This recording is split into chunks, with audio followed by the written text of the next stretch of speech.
Hatem üzümü görək. Bu saat beni yukarı çağırdılar. Nece lazımdı dersin verdiler. Əcəb elədilər. Dediler ki sen özün yeniden kurulmalısan. İşçiler senden şikayet edildiler. Yeniden kurulmaya başa düşməmsən. Dedim axı bu materiallar bizde yoktu. Ben nece diyeyim. Dediler bu dövrde senin diline gerek yok gelmesin.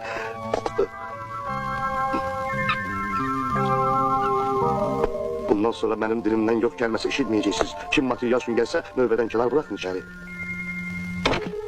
Mən nə vaxt etmişsin qapınızda qaravul çəkəcəyəm. Ya açılırdı. Nəhayət mənim şey bir kağızıma qol çəkəcəksiniz ya yox. Ver benim həmvətənim ver. Ben senin kendisine təcili bol çəkəcəyəm, əcəb diləyəcəyəm. Следующий.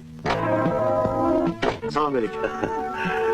Biz bundan sonra belə işləyəcəyik, əcəb diləyəcəyik. Familiyam? Məmmədov. Mən bir il gözləyirəm. Əcəb edirsən. Biz xahiş edirik ki, Məmmədov yoldaşı 3 metr taxta verəsiniz. Buyurun. Belə. Ancaq ileri gedin. Sağ olun. Məmmədov. Bəli. Mən necə direktoram? Əla. Allah Allah'ını saklasın. İsmailov. Eşidirəm. Bizde heç olmasa orada azbest var. Azbəstə yoxdur. 2 ildən çox da vermirlər. Vermirlər, əcəb edirlər. Ay qız, Bəli. yanıma kim azbest üçün gəlsə, növbədən kənar bırak içeri.